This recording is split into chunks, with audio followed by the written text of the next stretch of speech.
Iyo nama yari dusanzwe tumenyereye ya guverinoma ya Kongo ndetse n'umutwe wa jenoside wa FDLR, kuko ntabwo ari ubwa mbere twizezwa navuga plan cyangwa se protocol yo kurandura umutwe wa FDLR. Ndagira ngo mbibutse ko ku itariki ya 4 Ukuboza umwaka ushize abakuru b'ibihugu b'u Rwanda na Kongo ndetse n'umukuru w'igihugu wa Amerika bashyize umukono ku masezerano y'amahoro harimo iyi CONOPS, ni ukuvuga iyi nyandiko yari yaremejwe yo kurandura umutwe wa FDLR mu gihe runaka no gukuraho ingamba z'u Rwanda z'ubwirinzi. Ibyo ni ibintu byanditse, hari plan, hari ingengabihe y'iminsi 90 ivuga ukuntu ibyo bintu bizakorwa. Ntabwo rero byari bikeneye andi masezerano mashya. Amasezerano yo arahari, ikigomba gukorwa ni ukuyashyira mu bikorwa. Ibyo rero guverinoma ya Kongo ikaba yaragiye ishaka amananiza inshuro nyinshi, indimi ebyiri, bakatubwira ngo FDLR ntibaho, bakagaruka bati FDLR ntibaho ariko n'abasaza badashobora kurwana, barangiza bati FDLR noneho ibaho ariko iri muri zone ya M23. Bazana indimi zitandukanye zigamije gutinza gushyira mu bikorwa ibyo biyemeje, ari byo kurandura uyu mutwe w'abajenoside wa FDLR. Ni Minisitiri w'Ububanyi n'Amahanga w'u Rwanda Jean Patrick Olivier Nduhungirehe aho yavugaga kuri gahunda nshya ya Repubulika Iharanira Demokarasi ya Kongo yo kwambura intwaro ku bushake umutwe wa FDLR, ko ari amayeri kandi ko ari ukurangaza abantu.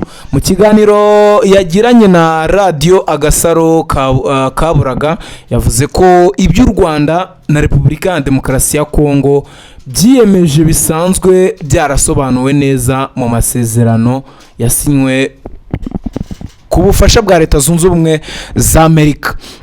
Nkuko yagiye bisobanura ku wa 4 Ukuboza 2025, Perezida Paul Kagame na Perezida Felix Tshisekedi basinye amasezerano imbere ya Perezida wa Amerika Donald Trump ateganya gusenya no guca intege umutwe wa FDLR.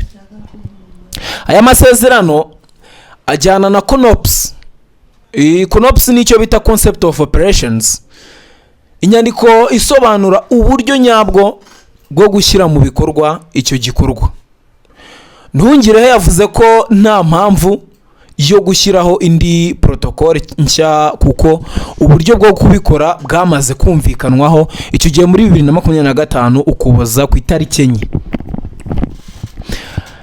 Yashinje ubutegetsi bwa Kinshasa kuba bumaze imyaka buhindagura imvugo ku kibazo cya FDLR, aho yavuze ko rimwe bavuga ko uwo mutwe utakiri ikibazo, ubundi bakavuga ko ugizwe gusa n'abarwanyi bashaje, cyangwa bakemeza ko utakibaho. Hari nubwo bavuga ko abarwanyi ba FDLR bari gusa mu bice bigenzurwa na M23. Kuri we aya magambo agiye atandukanye agaragaza ko nta bushake bwa politiki bwo kurandura FDLR buhari kuri Repubulika Iharanira Demokarasi ya Kongo. Minisitiri Nduhungirehe yavuze kandi ko nyuma yo gusinya amasezerano yo mu Ukuboza 2025, ubutegetsi bwa Repubulika ya Demokarasi ya Kongo bwakomeje guha FDLR ubufasha bwa gisirikare n'ubwa politiki. Yavuze ko u Rwanda rwashyikirije abafatanyabikorwa amakuru rufite ku bikorwa bya FDLR, harimo n'ibimenyetso by'uko uwo mutwe ukomeza gufashwa n'inzego za Leta ya Kongo. Ku rwego rwa politiki, Nduhungirehe yavuze ko FDLR yahujwe n'abanyapolitiki bamwe b'abanyarwanda baba mu buhungiro, barimo Jean-Luc Habyarimana, umuhungu wa Juvenal Habyarimana wahoze ari perezida w'u Rwanda, harimo Fabien Singaye, umukwe wa Felicien Kabuga, ndetse na Tade Kwitonda na Thomas Nahimana. Yanibukije ko CONOPS iteganya gahunda y'iminsi 90 isobanura uburyo abarwanyi ba FDLR bazamburwa intwaro hanyuma bagasubizwa mu Rwanda. Kuri we Minisitiri Nduhungirehe gutangaza indi protocol nshya ko kwambura intwaro ku bushake n'uburyo bwo gutinza ishyirwa mu bikorwa ry'ibyemezo ndetse n'ibyemeranyijwe mbere muri 2025 i Washington. Mu gusobanura ibyo avuga, Nduhungire yagarutse ku byabaye muri Werurwe 2026 aho yavuze ko nyuma y'igitutu cya Leta Zunze Ubumwe za Amerika gikomoka ku masezerano ya Washington kwa 29 Werurwe 2026, Kinshasa yatangaje ko igiye kugaba ibitero kuri FDLR. Ariko ngo hashize iminsi 2 gusa ubutegetsi bwa Repubulika ya Demokarasi ya Kongo bwahaye uwo mutwe intwaro, amasasu n'inkunga y'amafaranga mu gace ka Walikale. Kuri we ibyo bigaragaza ko gahunda nshya zitangazwa zigamije gusa gutinza ibikorwa byari byaremejwe. Abajijwe ku bikorwa byo kwibuka byiswe Genocost, ejo niba warakurikiye amakuru hano kuri The Quick Times News warabibonye ibikorwa byabereye hariya muri Repubulika Iharanira Demokarasi ya Kongo, aho bavuga ko bari kwibuka abantu bagiye bicwa ndetse bazize n'intambara hariya muri Kongo. Nduhungirehe yavuze ko ibi ari uburyarya bukabije. Yibukije ko kuva ku wa 2 Kanama 1998 itariki Repubulika ya Demokarasi ya Kongo yahisemo nk'itangiriro ry'icyo gikorwa cyo kwibuka, abatutsi babaga i Kinshasa bahigwaga, bakicwa cyangwa bagakubitwa kugeza bishwe, ndetse ko hari n'imibiri yajugunywe mu migezi wa Kongo.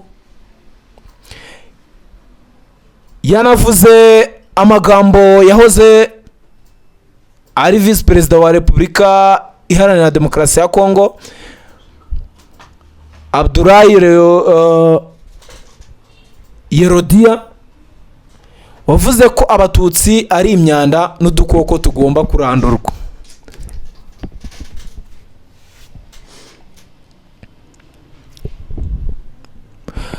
Nduhungirehe yavuze kandi ko abasirikare b'abanyekongo bakomoka mu muryango w'abatutsi bishwe.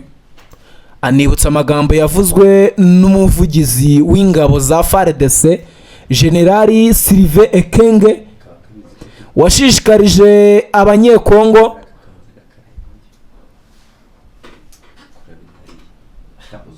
kutarongora cyangwa kutarongorwa n'abatutsi, amagambo yateje impaka zikomeye. Kuri Minisitiri w'Ububanyi n'Amahanga w'u Rwanda, ubuyobozi bwa Repubulika ya Demokarasi ya Kongo burimo kugerageza kwiyerekana nk'abahohotewe, nyamara nabwo bufite uruhare mu bikorwa by'urugomo n'ihohoterwa byakorewe abatutsi muri Repubulika ya Demokarasi ya Kongo. Ku birego bimaze igihe bivuga ko u Rwanda rusahura amabuye y'agaciro muri Kongo, Nduhungirehe yabihakanye. Yavuze ko abantu bakurikiranwe n'ubutabera bw'Ububirigi mu manza zijyanye n'icukurwa ry'amabuye y'agaciro bafitanye isano n'umuryango wa Perezida Felix Tshisekedi.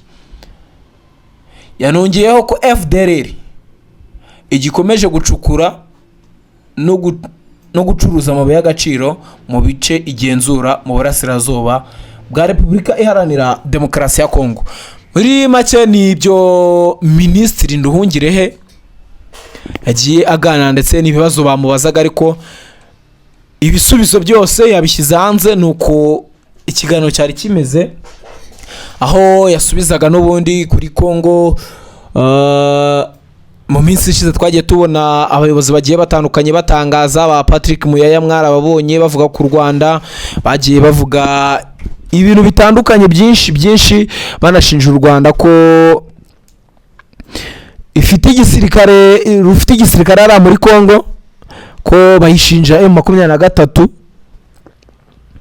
Patrick Muyaya amaze iminsi abivuga. Niba ukurikira The Quick Times News niyo mpamvu mabwira ngo mujye mukurikira, kuko aba bayobozi ibyo baba batangaje, amagambo baba bavuze speech zose baba batanze, discours zose hano urazikurikira, turagufasha kugira ngo uzumve neza. Ikiganiro rero cyaje gisa naho gisubiza aba bayobozi bo muri Congo. Ikiganiro